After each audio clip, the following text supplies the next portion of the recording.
10 homens posam diante de uma tenda de couro. Cobertores escuros, colares, tranças. No centro, um chefe com cocar de penas brancas. Os rostos são sérios, carregados. A legenda na parte de baixo da foto lista os nomes. Standing Bull, Bear Who Looks Back Running, Has the Big White Tail, Little Thunder, Bulldog, Kite Hawk, Lamb, Eagle Pipe.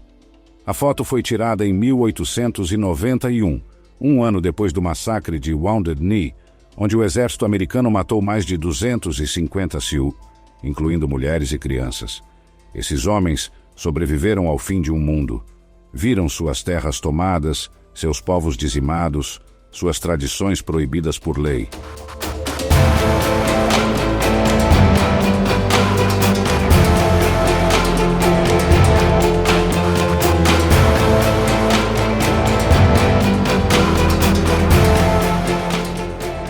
Pódio olímpico, estádio lotado. No centro, um homem negro de uniforme azul dos Estados Unidos faz a saudação militar. À direita, o alemão Luz Long estende o braço, não em saudação nazista, mas em reconhecimento ao vencedor. Jesse Owens foi ao coração do regime de Hitler e ganhou 4 medalhas de ouro. Hitler havia prometido ao mundo que os Jogos de 1936 provariam a superioridade da raça ariana. Owens destruiu essa narrativa de forma pública, repetida e humilhante. Nos 100 metros, no salto em distância, no revezamento e nos 200 metros. O detalhe que poucos sabem: Luz Long, o alemão que ele derrotou no salto, foi quem o ajudou durante a competição, sugerindo uma correção técnica que salvou Owens de ser eliminado. Os dois se tornaram amigos, numa Berlim, onde isso era impensável. Uma jovem de cabelo liso, suéter de lã, uma flor presa no peito. O olhar é calmo, quase pensativo. Parece uma estudante comum numa tarde de outono. Era exatamente isso, e ao mesmo tempo muito mais. Sophie Scholl fazia parte da Rosa Branca, um grupo de resistência estudantil que distribuía panfletos contra o regime nazista dentro da própria Alemanha, numa época em que isso significava morte certa. Em fevereiro de 1943, ela e o irmão Hans foram pegos distribuindo panfletos na Universidade de Munique. Foram presos, julgados num tribunal de fachada e guilhotinados 4 dias depois. Uma fila de soldados alemães de costas, rifles apontados. Contra a parede, um homem de camisa branca, de pé, mãos nos bolsos. Ele está sorrindo. Esse é George Blind, membro da resistência francesa. Capturado pelos nazistas, foi levado a um campo aberto para ser executado. A foto registra o momento exato em que os rifles estão apontados para ele. O sorriso não era desespero, era escolha. Blind recusou a venda nos olhos e encarou o pelotão de frente. Segundo relatos, a execução naquele dia era uma simulação, uma tentativa de quebrar psicologicamente os prisioneiros. Ele não sabia disso. Sorriu de qualquer forma. Foi deportado para o campo de concentração de Neuengamme, onde morreu semanas depois. Mas o sorriso ficou. Um grupo de civis alemães bem vestidos, ternos, casacos, chapéus na mão, rostos fechados, alguns desviando o olhar, uma mulher com a mão no rosto, soldados americanos ao redor. Eles estão sendo obrigados a entrar num campo de concentração. Quando os aliados libertaram os campos em 1945, encontraram moradores das cidades próximas que insistiam não saber de nada. Os trens passavam. O cheiro chegava. Os prisioneiros eram vistos. Mas ninguém sabia. O general Eisenhower ordenou que civis alemães das regiões vizinhas fossem levados pessoalmente para ver os corpos, os fornos, as câmaras de gás. Alguns choraram, alguns vomitaram, alguns continuaram com a mesma expressão fechada de quem ainda se recusava a aceitar. A câmera registrou tudo. Um menino de uns 15 anos no meio da calçada londrina, segurando um cartaz enorme do Evening News. Titanic Disaster, Great Loss of Life. Ao redor, homens de cartola lendo as edições com expressão grave. Esse menino é Ned Parfit. Tinha 15 anos nessa foto e vendia jornais nas ruas de Londres para sobreviver. A notícia que ele carregava chocou o mundo inteiro. O navio, considerado inafundável, havia afundado na madrugada anterior, levando mais de 1.500 pessoas. 6 anos depois, Ned foi convocado para a Primeira Guerra Mundial. Sobreviveu ao fronte, às trincheiras, ao gás, mas morreu em outubro de 1918, 2 semanas antes do armistício, enquanto procurava um uniforme limpo para ir de licença. O menino que anunciou uma tragédia acabou virando parte de outra. Uma rua movimentada de Tóquio, homens de chapéu ao fundo, um jovem agachado na frente de um cachorro de porte médio, olhos atentos, focinho erguido. É uma das únicas fotos conhecidas de Hachiko em vida. A história dele é simples e impossível de esquecer.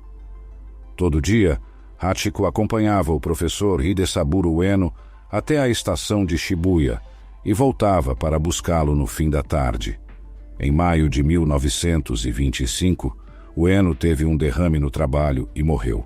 Nunca voltou para a estação. Hachiko voltou. Por 9 anos, todos os dias, no mesmo horário, ele esperava na plataforma. Morreu em 1935, ainda esperando. Hoje há uma estátua dele na estação de Shibuya. É o ponto de encontro mais famoso de Tóquio. Um Akita branco de porte imponente, pelagem densa, cauda enrolada característica da raça. Um homem agachado ao lado cuida dele com cuidado. A foto é de 1934, 1 ano antes de Hachiko morrer. Nessa época, ele já era famoso em todo o Japão. Jornais escreviam sobre ele. Pessoas iam à estação de Shibuya só para vê-lo esperando. Mas o que chama a atenção nessa foto é o tamanho dele. Hachiko era grande, robusto, saudável.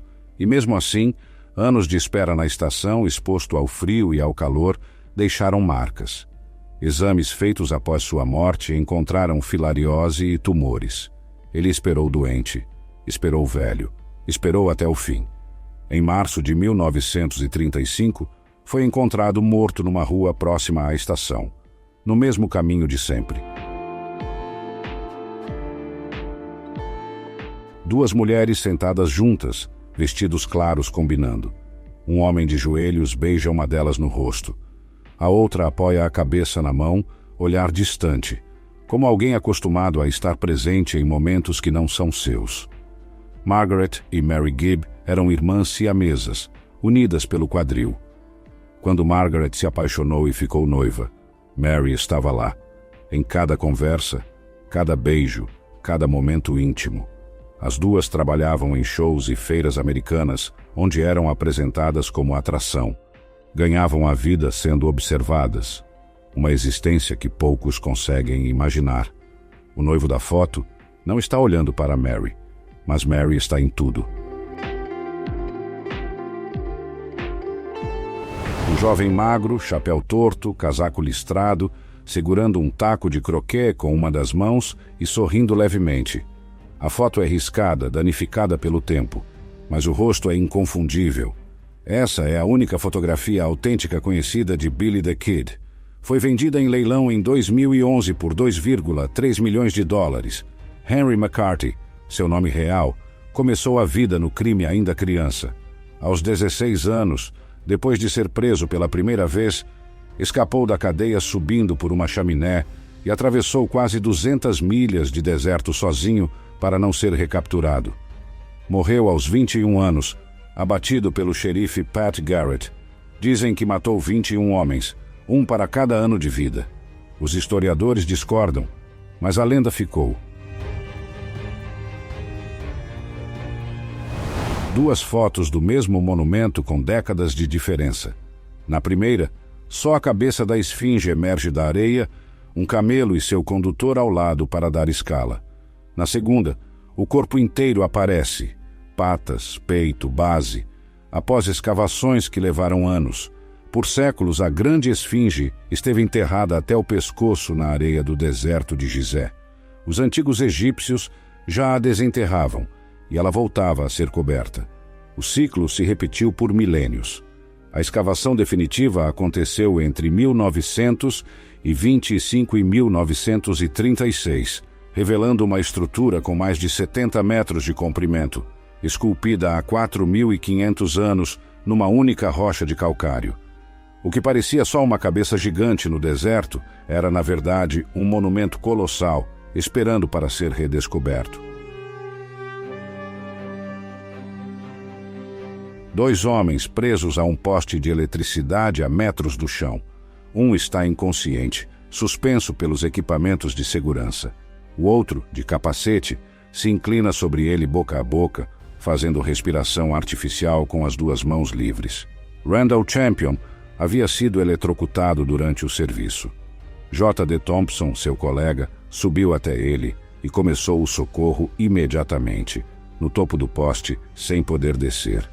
A foto foi tirada por Rocco Morabito, que passava pelo local por acaso. Ele foi até uma cabine telefônica, ligou para o serviço de emergência e voltou para fotografar. Champion sobreviveu. A foto ganhou o Prêmio Pulitzer em 1968. Às vezes, salvar uma vida significa fazer o que precisa ser feito, no lugar mais improvável possível. 2 fotos lado a lado. À esquerda, um homem de meia idade com rosto limpo e traços definidos. À direita, o mesmo homem, mas a pele completamente deformada, coberta de marcas profundas, o rosto quase irreconhecível. São apenas meses de diferença. O que mudou foi um jantar. Viktor Yushchenko era candidato à presidência da Ucrânia em 2004, com uma plataforma pró-Europa e contrária à influência russa. Em setembro daquele ano, foi envenenado com dioxina TCDD, a mesma substância presente no agente laranja usado na Guerra do Vietnã. A dose era para matar, não matou, mas destruiu sua pele permanentemente, danificou órgãos internos e deixou marcas que carrega até hoje. Ele venceu a eleição mesmo assim, e a tentativa de assassinato nunca foi oficialmente atribuída a ninguém. Foto de identificação do campo de concentração de Auschwitz. 3 ângulos do mesmo rosto, perfil esquerdo, frente e perfil direito. Uma jovem de cabelo cacheado, uniforme listrado. O olhar é direto, quase desafiador para alguém naquela situação. Ela tinha 24 anos. O número na placa, 7.615. Janina Novak foi enviada a Auschwitz em junho de 1942. 12 dias depois, conseguiu algo que quase ninguém conseguia. Escapou. Foi recapturada em março de 1943 e devolvida ao sistema. Recebeu um novo número, 31.592. Transferida para Ravensbrück, outro campo de concentração para mulheres. Sobreviveu aos 2. Essa foto foi tirada para catalogar uma prisioneira. Acabou documentando uma mulher que o sistema não conseguiu apagar. Um homem idoso, recostado em travesseiros brancos, roupão vermelho, um livro aberto nas mãos, cabelo branco despenteado, bigode característico, olhar perdido em algo além da página. A foto tem cores reais. Não é colorização. Foi tirada com a tecnologia Autochrome Lumière, uma das primeiras formas de fotografia colorida da história. Esse é Mark Twain. Tinha 74 anos. Morreria no ano seguinte. Ele havia previsto a própria morte com precisão desconcertante. Nasceu em 1835, quando o cometa Halley estava visível. Disse que esperava partir quando o cometa voltasse. Morreu em abril de 1910, um dia depois do cometa aparecer novamente no céu. Um homem que passou a vida contando histórias. E até o fim, estava lendo. Uma menina pequena desce os degraus de uma escola entre 4 agentes federais de terno e chapéu. Vestido rodado, laço branco no cabelo, pasta na mão. O rosto sério, os passos firmes. Ela tem 6 anos. Chama-se Ruby Bridges. Em 1960, Ruby foi a primeira criança negra a frequentar a escola primária William Frantz, em Nova Orleans. A escolta era necessária porque multidões se reuniam na frente da escola para ameaçá-la todos os dias. Nenhuma família branca deixou seus filhos na mesma sala que ela. A única professora que aceitou ensiná-la foi Barbara Henry, que deu aula para Ruby sozinha por 2 anos inteiros. Ruby hoje tem mais de 70 anos. Barbara Henry se tornou sua amiga para a vida toda. Às vezes a história muda por causa de uma criança que simplesmente não desistiu de ir à escola. Um quarto de hospital militar, um soldado deitado de lado, imobilizado por uma lesão nas costas. Ao lado da cama, uma mulher se inclina completamente para ficar no nível do rosto dele. Essa mulher é Marilyn Monroe. Em fevereiro de 1954, ela foi ao Japão na lua de mel com Joe DiMaggio e aproveitou a viagem para fazer uma turnê de shows para as tropas americanas estacionadas na Coreia. Em 10 dias, se apresentou para mais de 100.000 soldados. Mas além dos palcos, ela visitava os feridos nos hospitais. Sem câmera oficial, sem assessoria. Só ela e os soldados. Essa foto foi tirada quase às escondidas e capturou algo que nenhum show conseguiria mostrar. Um recibo manuscrito em papel amarelado, endereçado a um aluno chamado J. W. Palmer, Harvard College, primeiro semestre de 1869. A lista inclui aulas, biblioteca, ginásio, aluguel do quarto, reparos, lenha, gás e alimentação. Total, $170,42. Hoje, um semestre em Harvard custa em torno de $30.000. Só em mensalidade, sem contar moradia e alimentação. Corrigindo pela inflação, os $170 de 1869 equivalem a cerca de $4.000 atuais. Ainda assim, a diferença é brutal. Em 1869, Harvard formava a elite americana por um valor que hoje mal paga um mês de aluguel em Boston. Num clube lotado, 2 mulheres conversam de perto, sorrindo. Uma de vestido lilás de cetim, gesticulando animada. A outra de vermelho com estola de pelo, cabelo platinado, rindo de verdade. Ella Fitzgerald e Marilyn Monroe, no Tiffany Club, Hollywood, 1954. O que pouca gente sabe é que Marilyn foi diretamente responsável por abrir portas para ela. Quando o Mocambo, o clube mais badalado de Los Angeles, se recusou a contratar ela, provavelmente por causa do racismo da época, Marilyn ligou pessoalmente para o dono e disse que estaria na primeira fila todas as noites se ele a contratasse. O dono cedeu. Ela se apresentou. A imprensa foi atrás de Marilyn e cobriu tudo. Ela disse mais tarde que nunca precisou voltar a tocar num clube pequeno. Marilyn havia mudado sua carreira com um telefonema. 2 planos na mesma foto. Em cima, tanques do exército chinês numerados 401 e 500 avançando por uma avenida. Embaixo, passando por baixo da ponte, um casal numa bicicleta se abraça, completamente alheios, ou talvez muito conscientes do que está acontecendo a metros deles. Era a véspera do massacre da Praça da Paz Celestial. Na madrugada de 3 para 4 de junho de 1989, o governo chinês ordenou ao exército que dispersasse os manifestantes que ocupavam a praça há semanas pedindo democracia. Os tanques avançaram. O número de mortos nunca foi confirmado. Estimativas variam de centenas a mais de 1.000 pessoas. O abraço sob a ponte virou símbolo involuntário daquela noite. Vida comum e violência de Estado dividindo o mesmo quadro, separados por alguns metros de concreto. 3 fileiras de homens e uma mulher posando na frente de um prédio. Ternos escuros, gravatas, expressões sérias. Parece uma foto corporativa comum, até você começar a ler os nomes nas legendas. Planck, Curie, Einstein, Bohr, Heisenberg, Schrödinger, Dirac, Pauli. Era a Conferência de Solvay de 1927 em Bruxelas, um encontro restrito dos maiores físicos do mundo para debater a recém-nascida mecânica quântica. Dos 29 presentes, 17 eram ou viriam a ser ganhadores do Prêmio Nobel. Marie Curie, a única mulher na foto, já tinha 2 Nobels. Einstein discordava de Heisenberg e Bohr sobre a natureza da realidade quântica, um debate que nunca foi completamente resolvido. Nenhuma sala antes ou depois reuniu tanta capacidade intelectual numa única foto. Madrugada numa ponte sobre o Tâmisa. Uma mulher de blazer e salto alto, cabelo curto, levanta a saia e urina de pé contra um pilar de metal, sem se agachar, sem se esconder, olhando para baixo com total indiferença ao entorno. A foto faz parte da série Women Urinating, da fotógrafa Sophie Rickett, criada em 1995. Rickett havia acabado de se formar em artes e conseguido um estágio no Financial Times, em Londres. Ao cruzar para o lado da cidade dominado por finanças e poder masculino, começou a questionar os limites invisíveis impostos ao corpo e ao comportamento feminino. O resultado foi uma série de imagens deliberadamente provocadoras, mulheres ocupando o espaço público de um jeito que historicamente só era permitido aos homens.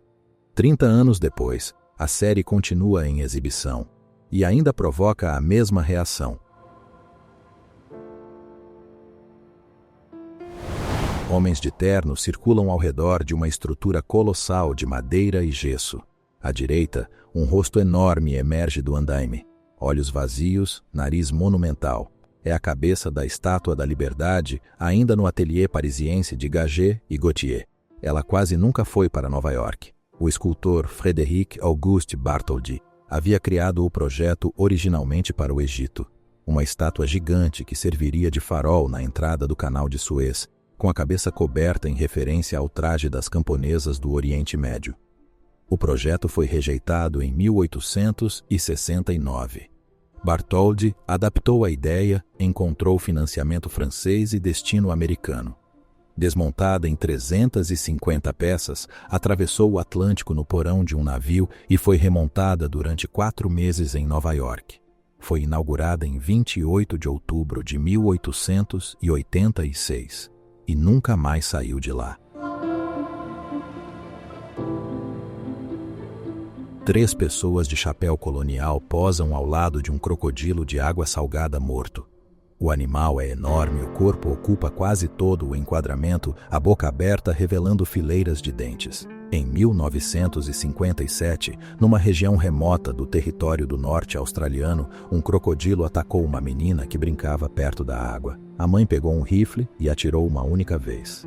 O animal mediu mais de 6 metros. Era um dos maiores crocodilos de água salgada já abatidos na Austrália. Uma espécie conhecida por ser o maior réptil do mundo e um dos predadores mais perigosos do planeta. A menina sobreviveu, e a foto registra o tamanho do que a mãe enfrentou para isso acontecer. Retrato de estúdio com 4 homens de diferentes idades. Atrás, um jovem de uniforme da Segunda Guerra Mundial e um homem mais velho da Primeira Guerra. Na frente, 2 idosos, um da Guerra Hispano-Americana e outro da Guerra Civil Americana.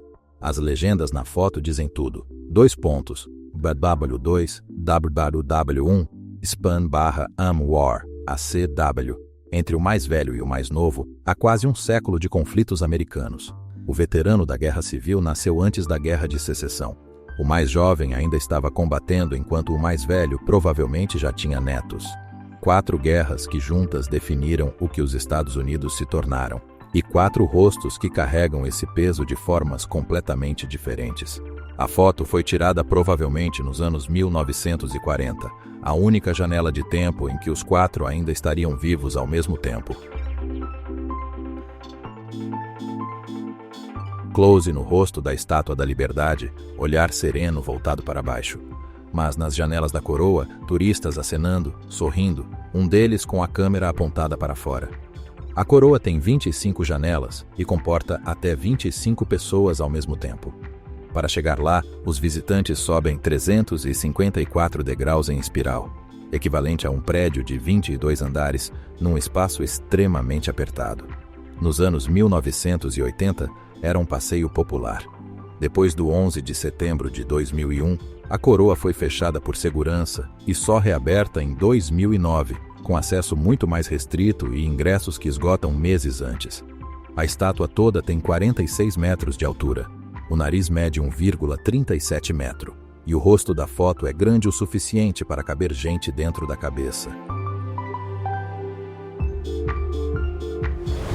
Um soldado polonês de uniforme oferece comida a um urso pardo sentado nas patas traseiras, quase da mesma altura que o homem. A cena parece improvável, mas era o cotidiano da unidade. Wojtek foi encontrado ainda filhote no Irã em 1943 e adotado pelos soldados poloneses. Aprendeu a imitar os humanos ao redor, carregava suprimentos, fumava cigarros, bebia cerveja e dormia nas tendas com os companheiros.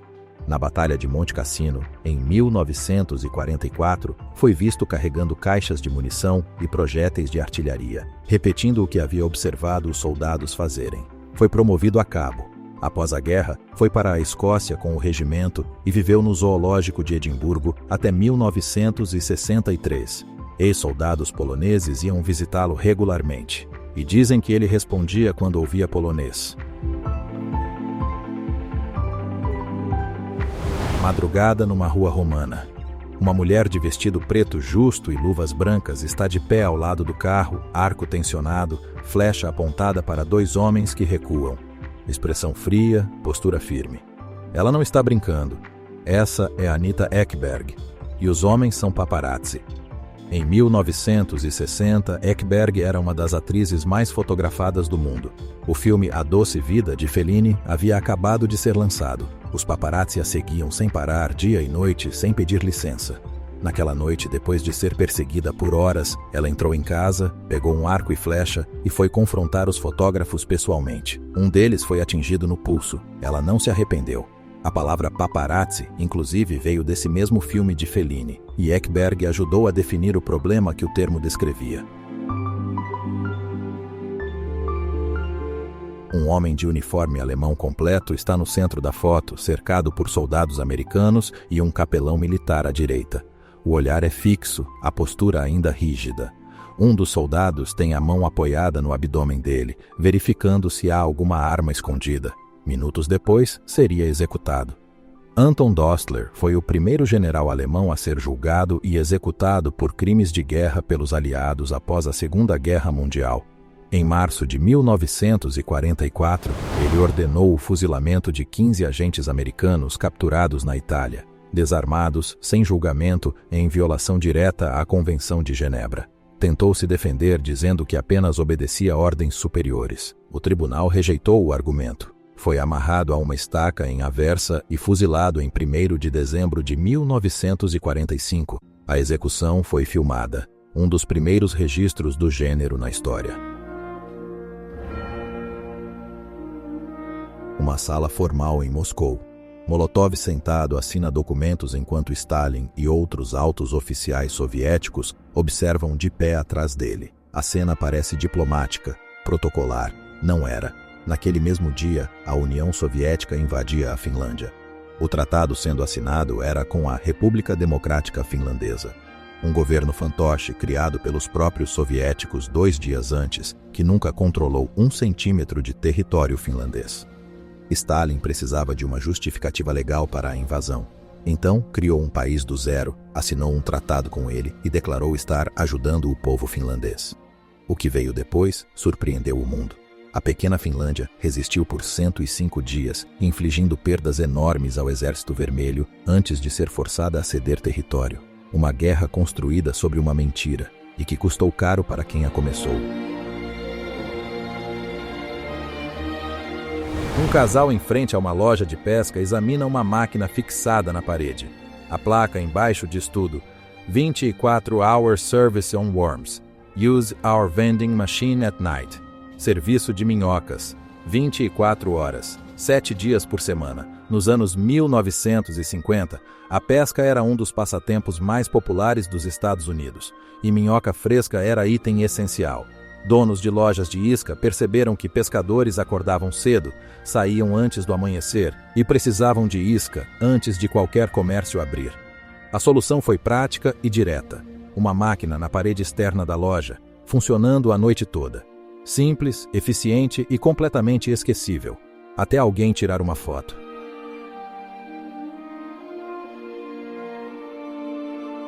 Seis homens em frente a uma cabana de troncos, rifles nas mãos, barbas longas, roupas simples de trabalho, olhares diretos.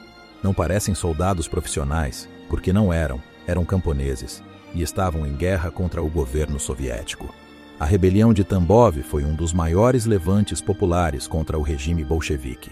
Começou em 1920, quando o governo forçou os camponeses a entregar toda a sua produção de grãos para o Estado, mesmo durante uma fome devastadora. Famílias que se recusavam eram executadas ou deportadas. Em resposta, dezenas de milhares de camponeses pegaram armas e formaram um exército de guerrilha nas florestas de Tambov. Lenin mandou o Exército Vermelho suprimir a rebelião com gás tóxico, fuzilamentos em massa e campos de concentração. Até 1921, a revolta havia sido esmagada. Os homens da foto provavelmente não sobreviveram ao ano seguinte.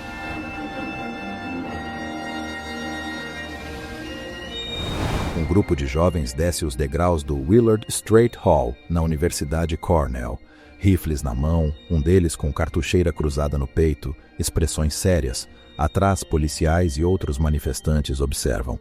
À direita, Ed Whitfield lidera o grupo para fora. A ocupação havia começado 36 horas antes, quando membros da Sociedade Afro-Americana de Cornell tomaram o prédio em protesto contra o racismo institucional da universidade. Na madrugada seguinte, um grupo hostil tentou invadir o prédio. Os estudantes foram buscar armas para se defender. A imagem de jovens negros armados dentro de uma universidade de elite chocou a América. Para muitos era ameaça, para os estudantes era autodefesa diante de uma ameaça real. A crise terminou sem tiros. Cornell cedeu a várias demandas, e a foto entrou para a história do movimento pelos direitos civis.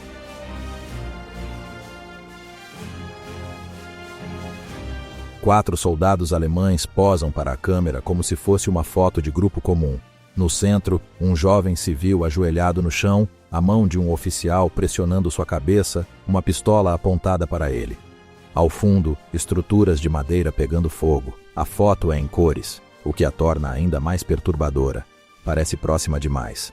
Na invasão da União Soviética, iniciada em 1941, unidades alemãs queimavam aldeias sistematicamente, tanto como punição por resistência quanto como parte da política de terra arrasada. Civis eram executados sob suspeita de serem partisãs ou simplesmente por estarem no caminho. O que choca aqui é a postura dos soldados. Estão olhando para a câmera, relaxados, como se aquilo fosse uma recordação de viagem. Para eles, provavelmente era.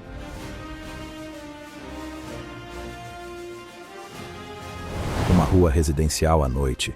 Um homem negro de camisa clara está encostado num carro cercado por 3 policiais brancos de uniforme. O olhar dele é firme. A cena parece uma abordagem qualquer, mas não era. Esse é Rubin Furacão Carter, um dos melhores boxeadores pesos médios do mundo em 1966.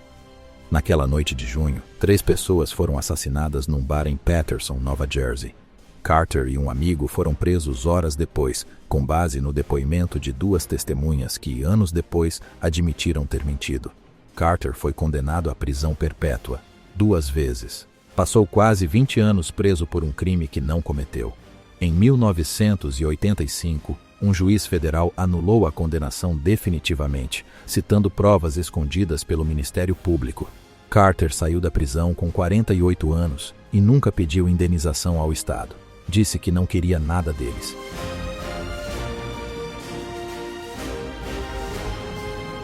Uma mulher de avental está de pé na porta de uma casinha espremida entre 2 construções maiores. Ao lado, 2 crianças posam para a foto. A porta mal chega na altura do ombro dela. A fachada inteira tem menos de 2 metros de largura. A Quay House, em Conway, é oficialmente a menor casa da Grã-Bretanha. Mede 3,05 metros de altura e 1,8 metro de largura. 2 andares, uma única divisão em cada. O último morador foi um pescador chamado Robert Jones, que media 1,90 metro e precisava se curvar para entrar no próprio quarto. Viveu lá até 1900, quando as autoridades locais declararam o imóvel impróprio para a habitação. Desde então é atração turística. Continua de pé até hoje, espremida entre as muralhas medievais de Conway, exatamente como sempre esteve.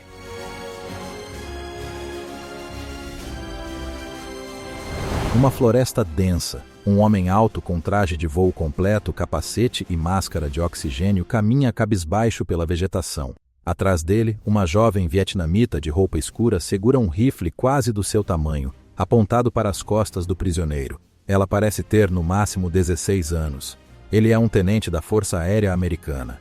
Durante a Guerra do Vietnã, Pilotos abatidos sobre território norte-vietnamita frequentemente eram capturados por civis e milícias locais antes de serem entregues ao exército regular. Mulheres e adolescentes faziam parte ativamente da defesa territorial. A imagem inverte tudo o que a propaganda americana mostrava sobre o conflito. O soldado poderoso, o inimigo fraco. Aqui é uma jovem que dita o passo. A guerra durou mais 8 anos depois dessa foto.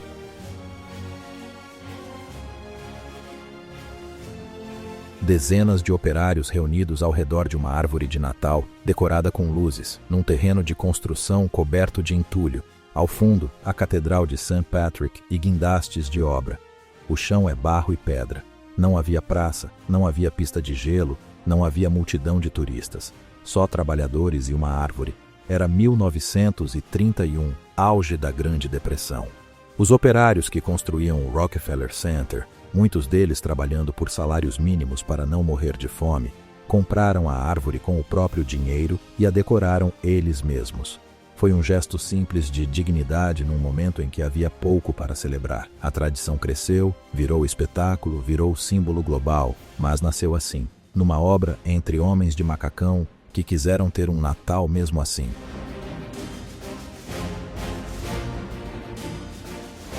A pista de Monza se abre em curva suave ao fundo, com vários carros enfileirados em perspectiva. Em primeiro plano, desfocado pela velocidade, o capacete do piloto e a carroceria do carro dominam o quadro. O borrão de movimento diz tudo sobre o que era estar ali.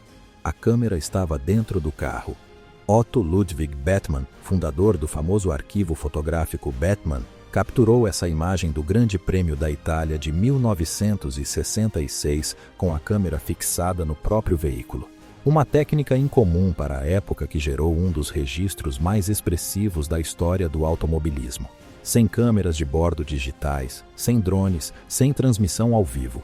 Só um fotógrafo, uma câmera analógica e uma curva a mais de 250 km por hora. O resultado fala por si.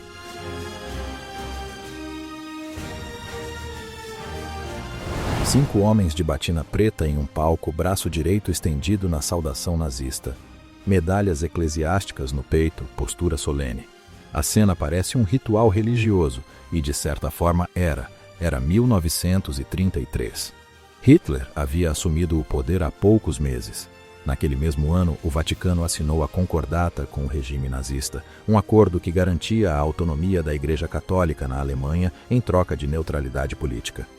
Muitos bispos e sacerdotes interpretaram isso como sinal de colaboração legítima. A foto foi tirada num encontro de jovens católicos em Berlim.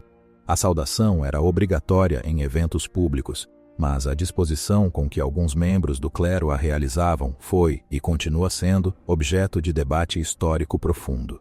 A Igreja levou décadas para confrontar publicamente seu papel durante o nazismo.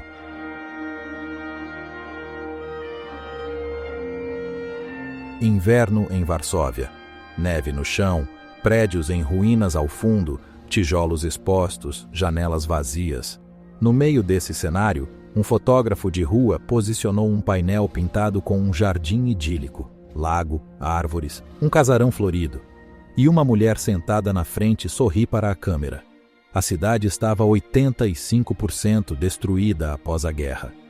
Mas as pessoas ainda queriam uma foto bonita para guardar. O contraste é o que torna a imagem tão poderosa. Atrás do painel, a devastação real. Na frente, a fantasia de um lugar que não existe mais, ou que talvez nunca existiu. O fotógrafo vendia um momento de normalidade numa cidade que ainda tentava lembrar o que normalidade significava.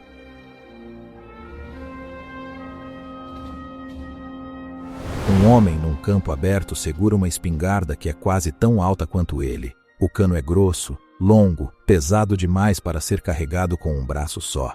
Parece mais um canhão do que uma espingarda. Era exatamente isso, um canhão de caça. A punt gun era usada por caçadores profissionais que deslizavam silenciosamente em barcos rasos até bandos de patos pousados na água. Um único disparo podia matar mais de 50 aves de uma vez. Era eficiente demais. Populações inteiras de aves migratórias foram dizimadas em poucas décadas para abastecer os mercados de carne e penas dos Estados Unidos e Europa. No final da década de 1860, a arma foi proibida nos Estados Unidos. Na Inglaterra, o processo foi mais gradual. Alguns exemplares ainda existem em coleções privadas. Uma arma tão poderosa que precisou ser banida para salvar as espécies que caçava.